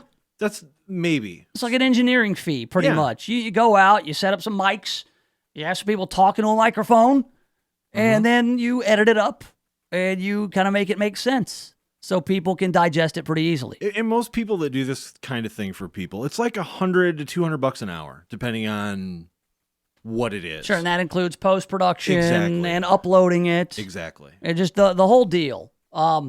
This is $9,000 a month. Yeah. For not a whole lot of content. In fact, of the Shelby County Commissioners, there's 13 of them. Only one guy voted no on this. Mm-hmm. One guy, that was Mick Wright. And so Mick Wright, he said, look, I see the value in having a podcast, but why does a podcast have to cost $2,000 an hour? Because that's what he calculated it came down to. In fact, Mick Wright, talked about he did his own podcast, for free. And so he was questioning the price tag, as anybody who is in charge of tax dollars should do. I've got the audio here from Commissioner Mick Wright asking all the right questions. Here you go. Also, this is a contract for $109,000, which ends up being over $9,000 a month to produce the equivalent of less than one podcast show a week, and most of those being half an hour long. I don't know how, unless you're spending a ton on advertising, which I think you just said you weren't. I don't know where that money is going. I don't know that you have even one staff dedicated to this one show. And it shows in the low social media. It just doesn't seem like we have a very high reach, both in the downloads that you haven't cared to share us what that number is. but low numbers on social media. Again, I'm not upset with you. I'm questioning whether this is a good deal for the county. And the last thing I would say on this is that personally, so 3 weeks ago, I decided to launch my own podcast. And I was able to do that with this device, which I already owned, using the Anchor app, which is free. And it delivers to all the podcast platforms. I've produced 3 episodes, 1 a week. It cost me nothing. I also have it created social media accounts, Facebook, Twitter. I've got a website, all of that for free. And I know it's, this is not the same as a broadcast booth or technical equipment, but considering that we already offer all of this material for free and the public can access it already, I just don't know if it's worth over $100,000. Thank you. There you go. He's saying it's just not a good value for the taxpayer, and I could not agree more. In fact, I emailed Mick Wright. I said, hey, don't do this. He's like, look, I voted against it, but nobody else did. Out of 13 commissioners, only 1 voted against it. Gee, and what's he talking about here with like the low social media numbers? I mean, he's just calling them out for not having an impressive reach. Like, where's the value here? You go and you look at any of the stuff that this company has done, Kazukian, any of the podcasts that they've been a part of, there's 0 traction for these. 0. There's nothing like There's anything. No demand for this. No. There's no audience for it. I mean, Carlos here on Twitter, he says he listens to the chairman's perspective, but he listens on radio. Mm-hmm. He doesn't listen to the podcast. They put it on 88.5. Like 88.5 or 91.7? Or something like that. It's the Shelby County channel. Like it's all right, there. So they already make it available. Mm-hmm. And that's just it, G-Man. Like, what's the aim here? The aim is to make it available to the public, but you have to do it in the most efficient, effective way. Not sure that $9,000 a month. And yeah, I'm a little bit sore about it because this is something I do. And I would have loved to have had the opportunity to offer my services or your services or anybody else. Gil over at the Ohm Network, he does podcasting. Where was this? They say they posted it on the website for 7 days. Where? But when you posted we posted it surreptitiously on our website where nobody could find it. So yeah, I mean it's just one more example of the Shelby County Commission or just really government in general taking your money and spending it like a drunken sailor who's at port. It's goofy. The thing that got me the most mad about it is Larry. Gosh, the last name is escaping Robinson. Me. Robinson or Robertson. Larry Robinson. Larry Robinson stands up there in front of the chamber and tells everybody, "Oh, your shows are getting 40 to 50,000 listens a month." That's garbage. There's no way. But when asked if he had, and I believe that there's another piece of audio somewhere where he was asked, or it was brought to his attention that you've told us these numbers before, but have never shown us anything that actually says this, because he's been helping the city with the podcast they have now. They already have a contract with the city of Memphis. With the city of Memphis, right? And they say, hey, you've said before 40, 50,000 listens. Where show us this? You've never shown us anything. As somebody who does a podcast here, the Nation of Jake podcast, it's very difficult to find out how many actual listens you have, how many actual spins you get, because there are so many bots and fake accounts, and you can go and buy listeners. You can go buy followers on SoundCloud or whatever it is. You can inflate those numbers, and you can kind of just say, hey, it's all phony. I mean, you can do it. I'm not saying that this is what these guys do, but 40,000 listens a month, that's a lot. That's a lot. That's like you can go make money off a podcast doing that. If you've got 40,000 listeners a month, that's a real deal business. There's podcasts that I listen to that get around 40 to 50,000 listens a month, and they are humongous podcasts. Massive. And when you go to Apple Podcasts and look up the old Chairman's Perspective with Van Turner, there's not even a rating. There's not enough ratings to even warrant 3-star, 4-star rating. There's not enough interest in this stuff. Here's what they need is a mailing list email list. If you're interested in the ongoings of the Shelby County Commission, get our weekly email recap. Or a guy like Mick Wright, Commissioner Mick Wright, he does a podcast for free by himself where he can get all this information out and make it available to people. They need an IT guy, and I'm almost certain they have one. They have the means to do it. Here's the thing. Anybody has the means to do that on a podcast. It's not going to cost you $9,000 a month. Now, look, if you're doing a podcast, your business, let's say you have a business, you want to do a podcast, a fitness podcast. Let's say you're a personal trainer and you want to get in the podcast space, and you, with your money, want to pay Kadzukian $9,000. Go ahead, but don't take my $9,000 and give it to Kadzukian, Larry Robinson, or whoever, and then turn around and sell it to me like, oh, this is good for you. It's like, why? I don't care. Like, who's going to listen to this podcast anyway? I mean, where's the audience for it? Exactly, and that was brought up too. Is they don't even know who the audience is for any of this stuff. But no, what's the end game? Look, you make it available for people who are interested. What is the advantage to the taxpayer of getting more reach? Oh yeah, we need to get the information out to the people. No, you make it available, and people who want it can come get it. That's really as a public service. Correct. Exactly. They sound like they're trying to make money off of a podcast. Somebody's making money off the podcast. Somebody's making money off of it. Yeah, it sounds like Kadzukian is one of these guys. They're not a nonprofit, but they operate like it. It's kind of like somebody's profiting.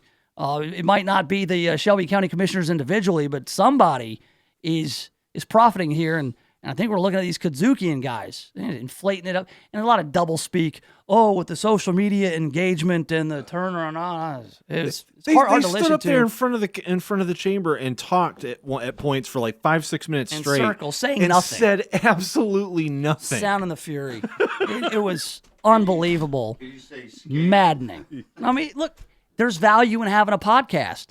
There's a value at the right price in the Shelby County Commission having a podcast, have commissioners talking about stuff, whatever. But when you can do it for free, there's no world where $9,000 a month of taxpayer money makes sense.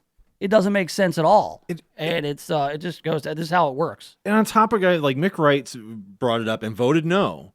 Right. There were other people in that chamber that voiced the same concerns that he did and still voted for it. It's not their money, dude. It's not their money. They're like, oh, let's just get this off the agenda. We're sick of talking about it. In any sane, rational world, what Mick said with regards to we can't justify paying $2,000 an hour for such little content being pumped out a month. $9,000 is too much money. And by the way, I do podcasts for free. That should have been done deal. Like, 13-0 against it. No, but instead, Mick Wright was the only guy who voted against it. A couple others abstained, but they voted overwhelmingly in favor. Oh, because why not? Hey, we get to be on a podcast. This is fun, guys. Oh, yeah, we'll be podcast stars. We're helping a locally owned business. It's going to be great. Yeah. Locally owned business, these guys. It's like, what have they done exactly? Anyway, I don't like it. I'm not a fan. Can you tell? Yeah. Can you tell I'm not a fan? Not a fan of this at all. But it does give me an idea. I'm going to go to every municipality around here. Hey, Mayor Palazzolo, Germantown, you want to do a podcast? I can do it for half of what those guys charge. Yeah, hey, Keith McDonald and Bartlett, you want a podcast? Let's go. Just shake them on down, man. You know what? If water's fine. Come on in, guys. The water's fine. Because it's like 13, it's like in cartoons, man. I'll leave it with this. It's like when, some scammer in a cartoon is looking for their next victim. They see like the lollipop floating. Yep. Yeah, suckers. Mm-hmm. Yeah, 12 of them. 12 of them up there in the county commission. 12 suckers just floating there, and these guys are just going to go and just pick them right off. All right, coming up, we've got all the latest headlines in the news crews. Thank you, G-Man. I appreciate it. You're welcome. And then we will also get you set up for the Earl Farrell program coming up at 3:06. Stay right here in the Nation of Jake. The Voice, KWAM, FM 107.9 and AM 990.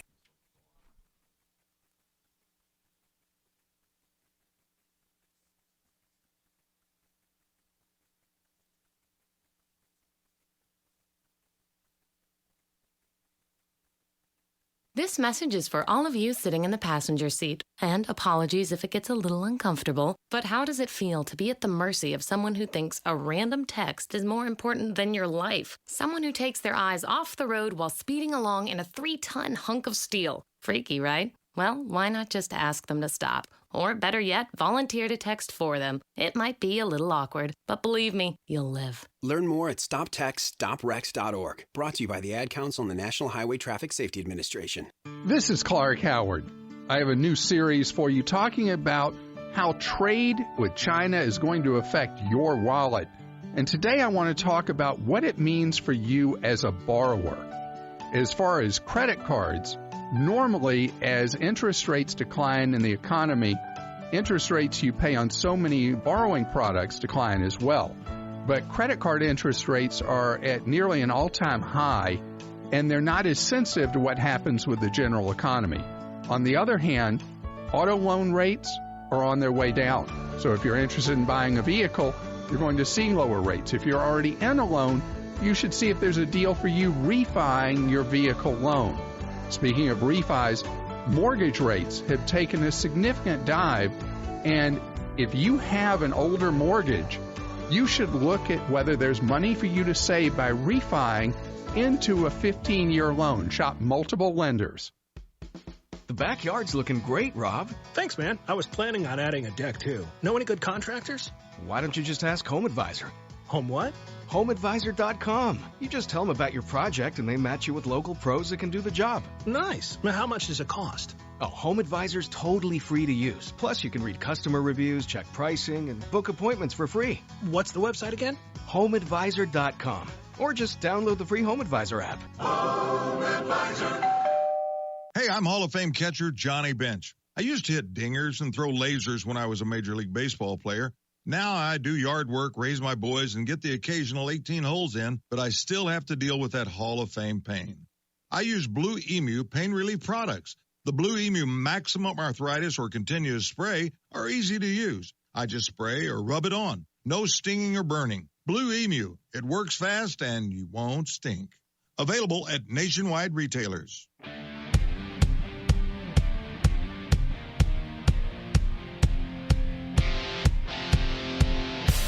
All right, welcome back. Yes, have some. The Nation of Jake on The Voice, FM 107.9, AM 990. We're online, KWAMTheVoice.com.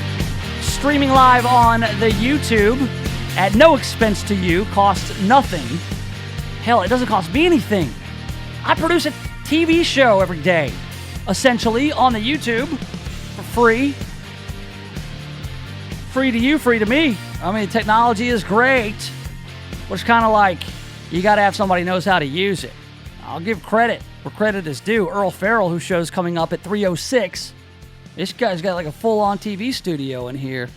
Earl, you think about like charging somebody $15,000 a month to produce their TV show? You should. Nobody was grabbing at that deal. If that's the going rate, man, $9,000 for a podcast the Shelby County Commission wants to pay. You can find somebody out there, some floating suckers. They're paying them $100,000 a year. $110,000 a year. And they did 16 shows in the last 2 years. Well, hold on. I think that we are conflating two different things here. We have the city of Memphis has paid Kadzukian, I think, $20,000 to do this Neighborhood Connect show, and they did like 16 episodes. That's what I was thinking. Right. And then the Shelby County Commission is now on the hook for 400% more than that to produce roughly the same amount of stuff. And these are all questions that Mick Wright, who is a commissioner out of Bartlett, Lakeland, Raleigh, he actually asked these questions and voted against it. And he was the only one. I'm disappointed in some of his other commissioners, some of his other the fellow commissioners for not voting against it. Some people abstained for whatever reason. But yeah, this whole thing it stinks. And again, $110,000 is not a lot of money with regards to the entire budget of the Shelby County Commission. But individually. But individually, it's a lot of money. It's just too much. And it just goes to show that, hey, spending other people's money is a lot easier than spending your own. Because I guarantee you, Van Turner ain't coming out $1 to produce his Van Turner podcast. All right, so enough about all that. I'm on fire about it just because it's my wheelhouse. It's what we do here. Hell, you could put You could get a radio show. You could buy time on a radio station and do it live, reach a lot more people, and then repurpose that audio for a podcast for a third of the price. But then they for a third of it. They wouldn't be able to put that. What you're talking about here is almost 100% clear profit. There are no expenses once you buy the equipment. Well, that's what I'm saying. That's what I'm saying. It's a ruse. It's a scam. Oh, we got some. Oh, we had to jump on the boat for the news cruise. It's brought to you by our friends at Just Windows Home Services. They're online, justwindowsmemphis.com. News. Exciting and new. I can't see. Come aboard. We're expecting you. The news cruise. Full of exciting news. The news cruise. So relax and kick off your shoes.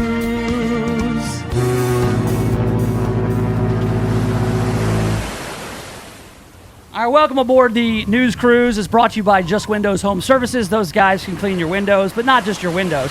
They do pressure washing. They do ceiling fans and chandeliers up high. They do gutters. Whatever you need, the guys at Just Windows Home Services can probably help you out. Just give them a call, 751-3934.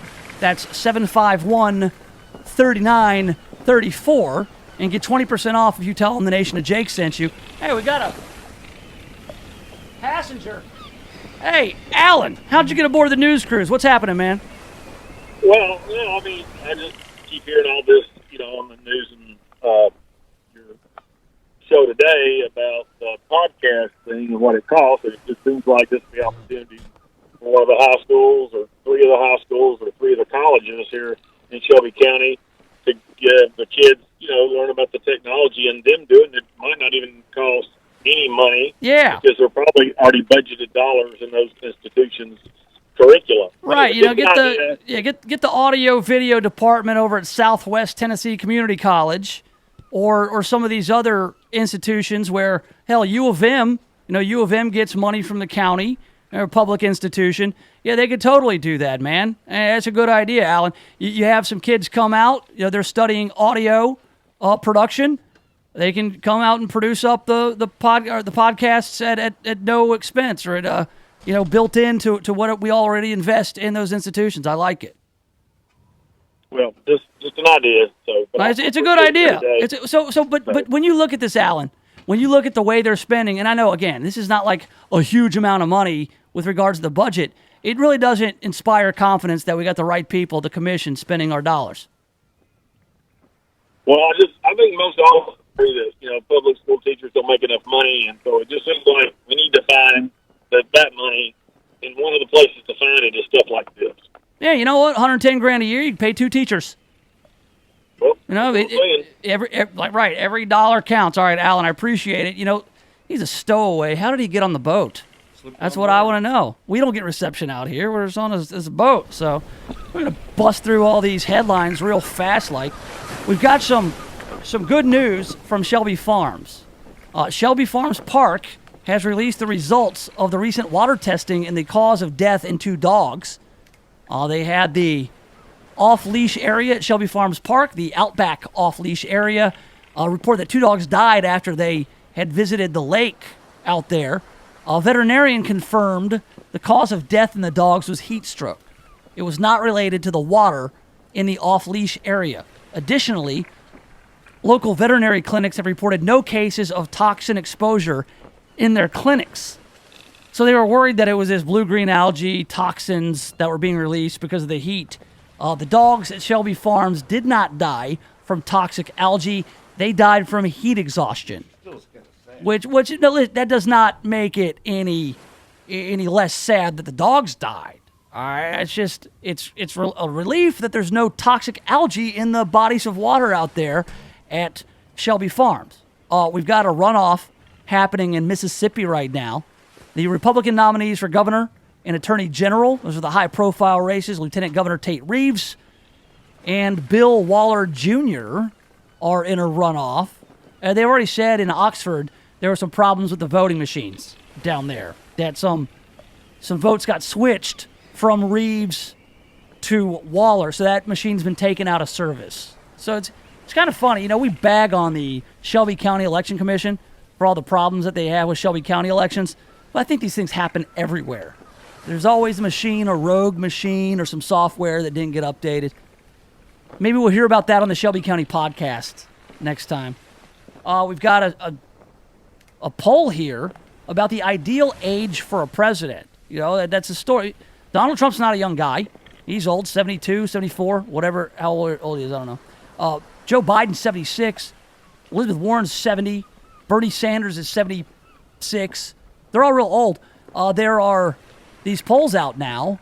The ideal age for a presidential candidate is 48 years old on average. That's what people think.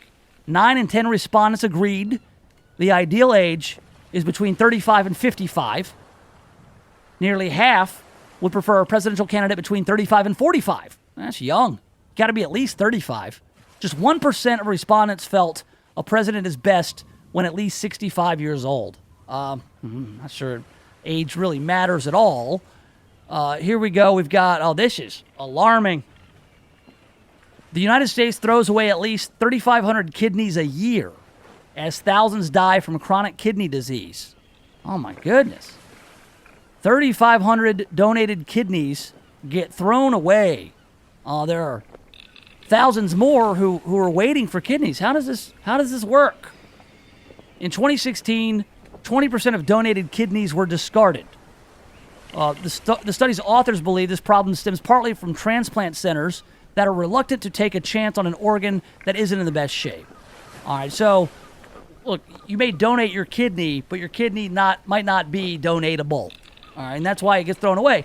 But when you think about 3,500 kidneys getting discarded, you tend to think of that number and you think of that many kidneys like in a dumpster, like at once. That's not how it works. They don't take the 3,500 kidneys and dump them all out at one time. It just kind of happens. And then when you think about how many people donate their kidneys, then it becomes a smaller number with regards to how many people we have. And everybody's got 2, right? So it's like really half that number. Oh, and then we've got Tropical Storm Dorian. They're saying this thing could become a hurricane, and in its path could be Puerto Rico, Dominican Republic, Haiti, Bahamas, and Florida. They are monitoring the situation. No news on whether or not we'll be launching nukes at Tropical Storm Dorian to keep it at bay.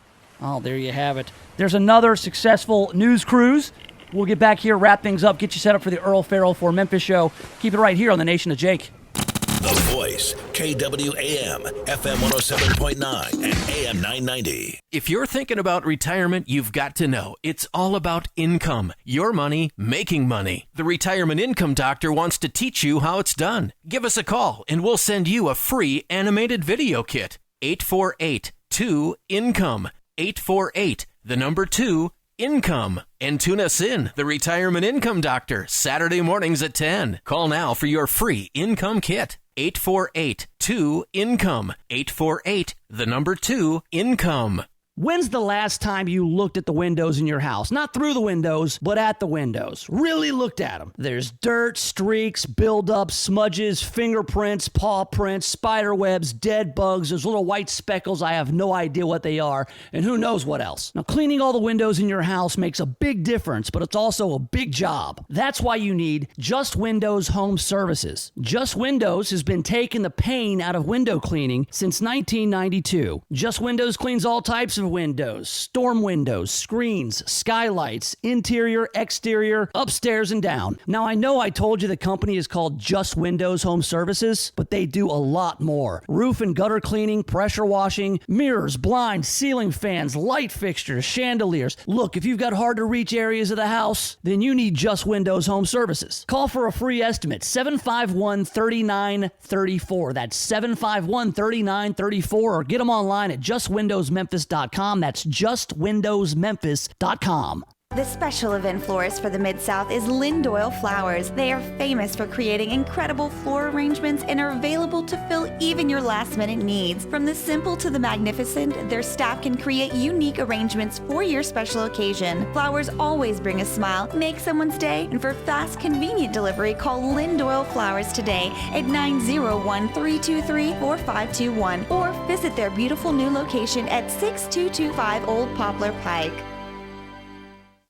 Your dog is a furry member of your family and they deserve the highest level of care. Dogtopia has award-winning daycare, boarding, and spa services. They are the safest, cleanest, and most transparent dog daycare and boarding option for you. The best part? You can check in with your dog anytime on the video stream on your phone. Dogtopia, located at Carriage Crossing. Find out more at dogtopia.com to schedule your dog's best day ever.